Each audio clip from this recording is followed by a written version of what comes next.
Salve, salve, radamezinhas e radamezinhos. Estou aqui na oficina Burati, que também fica aqui no bairro do Ipiranga.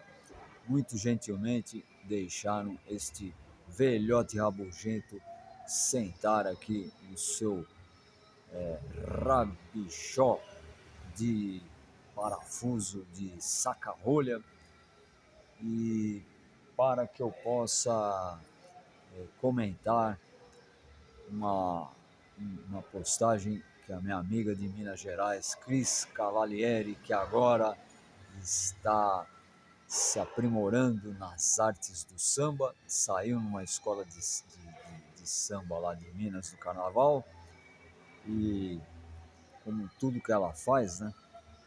Não só na área da psicologia, mas no projeto Suneses, que ela tocou e toca muito bem. Tocar aí não no sentido harmonioso e musical, mas no sentido de colocar a sua persona à total disposição, elevando ao colocar o coletivo acima do individual. Bom, ela escreveu lá um texto belíssimo, onde ela, entre as muitas coisas, ela falando que fazer parte da bateria de uma escola de samba, você desenvolve todo um aprendizado de como se trabalhar em grupo, etc, etc. Aí o que me chamou a atenção no belo texto que ela escreveu, que foi, ela disse que uma hora ela sentiu como se tivesse sido aberto um portal. Aí pegou este velhote javali espinhudo que vos fala. Por quê? Eu andei na história do audiovisual, eu gravei muito escola de samba, né? Mas aquela coisa para inglês ver, né? Que era cansativo, né? Você lá na Marquês de Sapucaí,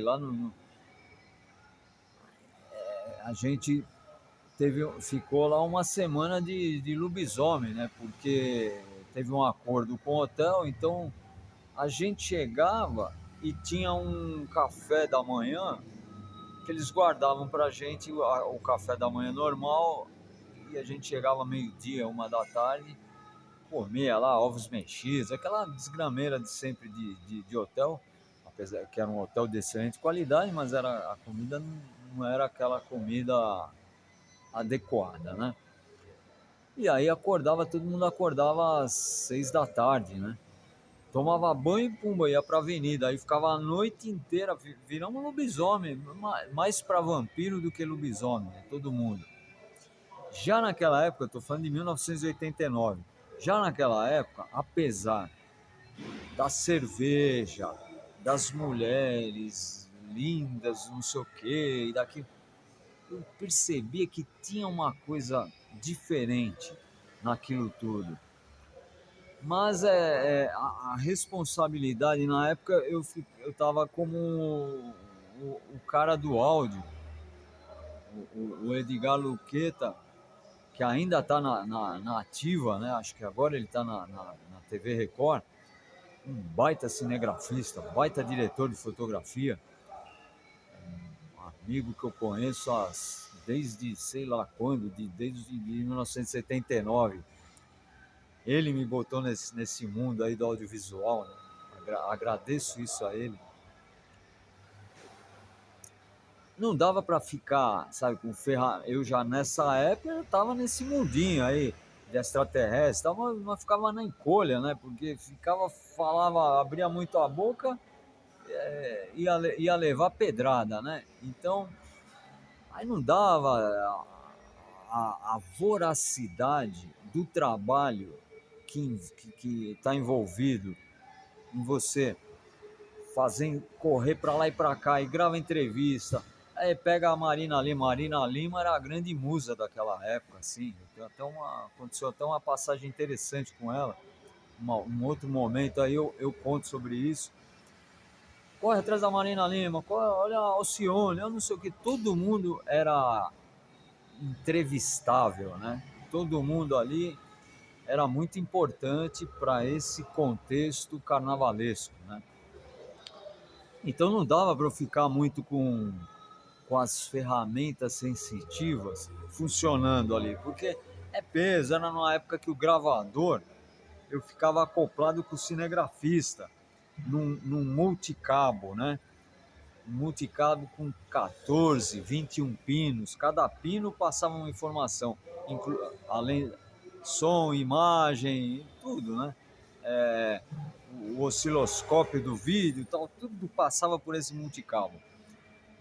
E eu carregava aquele troço que era um gravador que pesava 18 quilos. Então você imagina 12 horinhas você carregando um sacolão de 18 quilos, né? E trocando a fita. A fita era uma coisa, uma bitela. Bitela e bitola, né? Equivalente a um grosso livro, né? O sistema era Umatic. Nossa, se você pega hoje em dia uma fita Umatic na mão, você vai achar engraçado aquilo. Ela era muito grande, só tinha 30 minutos, né? Então tinha esse gravador, Umatic, ele tinha uma sacolona ali que você trocava, levava as fitas excedentes, né? Então tinha toda uma preocupação, porque chegava aos 26 minutos, era a fita malhada de televisão, não era uma fita novinha. Então, 26 minutos ela começava a dar problema, né? Então você tinha que ficar esperto com isso para ser o mais safo possível, o mais rápido possível, porque você estava entrevistando lá aquelas pessoas importantíssimas no mundo artístico. Aí o cara fala aquela frase incrível, você, pumba, tem que trocar a fita. Então era tenso. O que eu estou enrolando aqui para explicar. Já fugi da minha boa amiga Cris Cavalieri, mas em suma. Tudo isso, toda a energia estava direcionada ao bom andamento do trabalho, né? E não dava tempo de eu ficar sintonizado com o invisível do que estava acontecendo ali. Mas eu sentia que tinha algo lá. Bom, muitos anos depois eu caí no mundo da periferia, das várias periferias aqui de São Paulo, como morador, como pessoa que fazia parte do cotidiano, e por ter se passado no audiovisual, muitas vezes me convidavam para ajudar em captações de som e imagem. E eu lá ia, e aí entrei em certos nichos que normalmente não iam permitir que eu entrasse, inclusive com alguns diretores e diretoras da escola de samba, né? O diretor de harmonia, tal, gente muito jovem, tal, que permitia que este velho javali espinhudo participasse do negócio. Aí que eu comecei a ter mais liberdade para continuar atento ao trabalho de captação de som e imagem, mas com mais calma para desenrolar aqui essas minhas antenas. Que você olha aqui e fala, caramba, o cara parece um jumento do Nordeste, um jumentinho cearense. Olha o tamanho dessa orelha. Mas essas orelhas, além de grandonas, elas captam coisas também, auxiliam. Igual o bigode auxilia o gato, a orelhona auxilia este bom e velho senhor do audiovisual que vos fala. Well, eu comecei a notar esses lugares aí, as pessoas estavam dedicadas a fazer a harmonia, a compor os sambas, não sei o quê. Então não tinha aquela carga pesada que tem lá na festa, ou no bloquinho de rua, ou no sambódromo, ou na Marquês de Sapucaí, ou o que seja, você já entendeu? Estou falando do carnaval para inglês ver, né? Não, eram os lugares, então não tinha a frequência vibracional do álcool, da luxúria, de um monte de coisas. Não estou fazendo crítica, tá tudo certo. Quem gosta da cervejinha e quem gosta de moços e moças bonitas, não é? Tá tudo certo. Não estou fazendo um julgamento aqui, mas são frequências vibracionais muito específicas.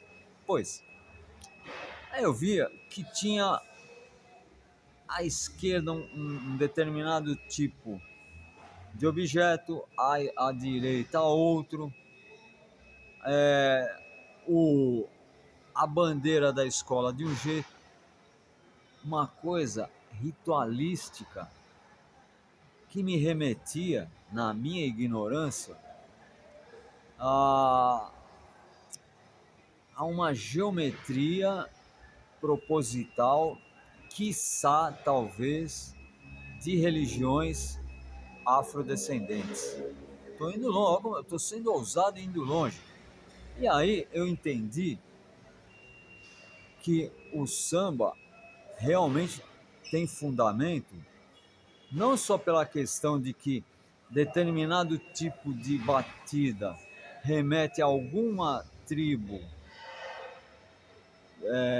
além oceano, tô me referindo à África, claro, um ritmo é de uma tribo, de uma outra tribo específica. Tudo isso faz parte do fundamento.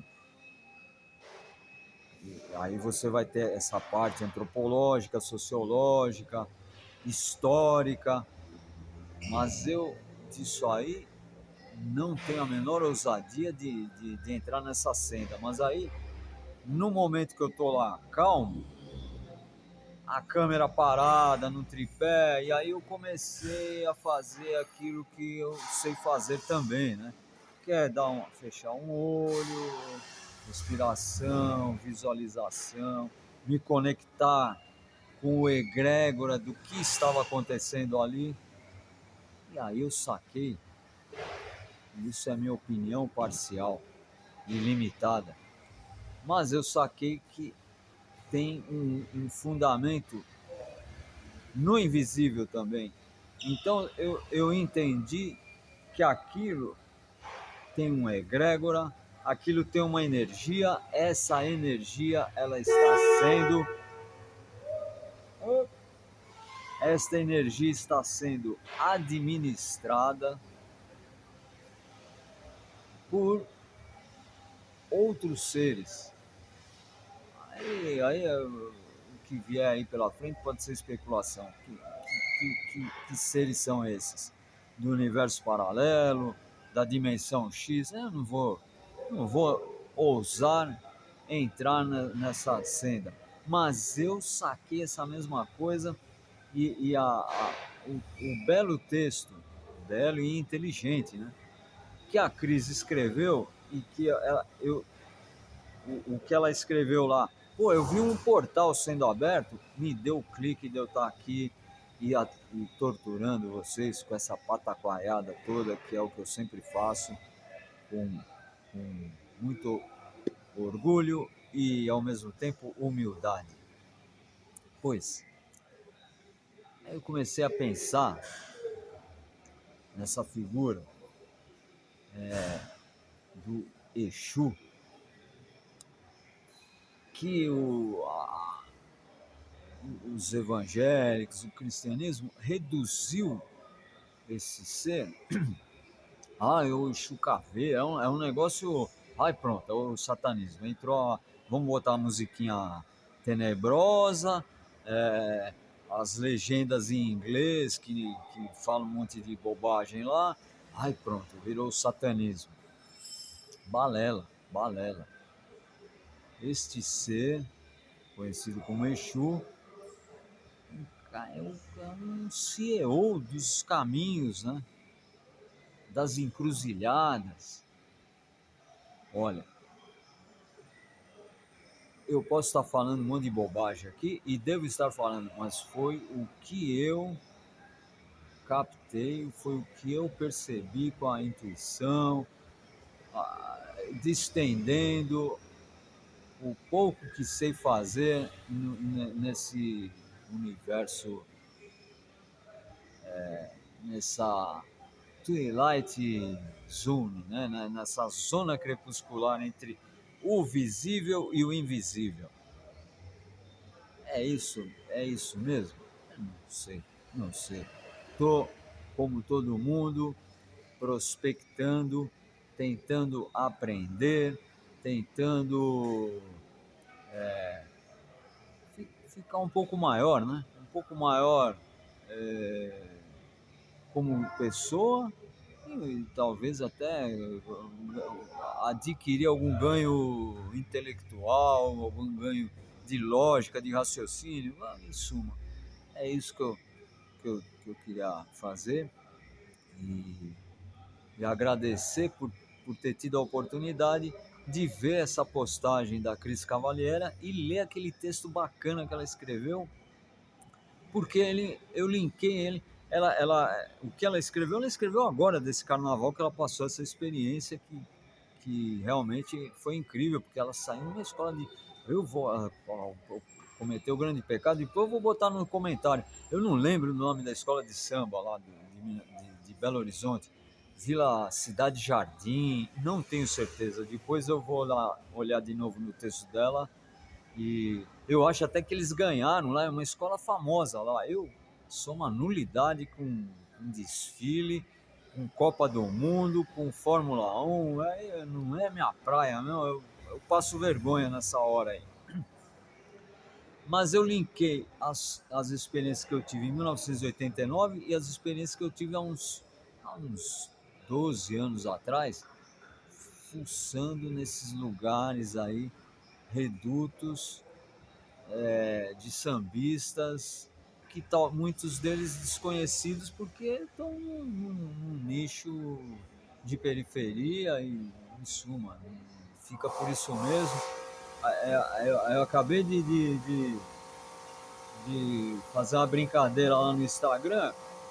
Eu tô aqui no meio do trânsito de uma selva de edifícios, um atrás do outro. Acabei de passar por uma rua que sai da Avenida das Mercês para a rua Dom Vilares.